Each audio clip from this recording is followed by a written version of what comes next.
ఆయనకు ముఖ్యమంత్రి అయ్యే అర్హత ఉందంట. ఆయనకు ముఖ్యమంత్రి అయ్యే అర్హత ఉందంట. నేను ఎవరో కాళ్ళు పట్టుకుంటే ముఖ్యమంత్రి అయ్యానట. ముఖ్యమంత్రి అయ్యే అర్హత రామచంద్రారెడ్డికి ఉందా? ప్రజలను మంత్రిగానే ఇంత హింసిస్తుంటే ఇటువంటి వ్యక్తి ముఖ్యమంత్రి అయ్యే అర్హత ఉందా? ఒక్కసారి ఆలోచన చేసుకోండి. నేను చెప్పకూడదు అనుకున్నాను, ఆయన్ను చెప్పకూడదు అనుకున్నాను.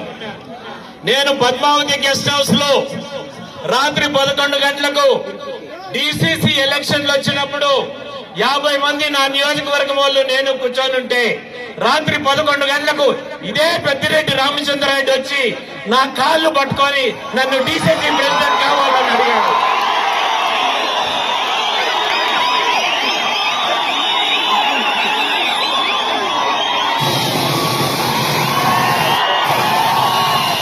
నేను చెప్పాను, ఇంకా కథ చాలా ఉంది,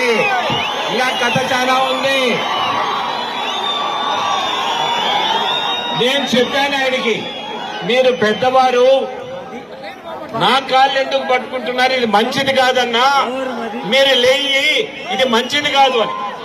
నువ్వు కిరణ్ నువ్వు కాకన్నా అంటే నాకు సపోర్ట్ చేయండి, నేను డిసిసి ప్రెసిడెంట్ అవుతానని నా కాళ్ళు పట్టుకొని 50 మంది నా నియోజకవర్గం వల్ల ముందర అడిగాడు.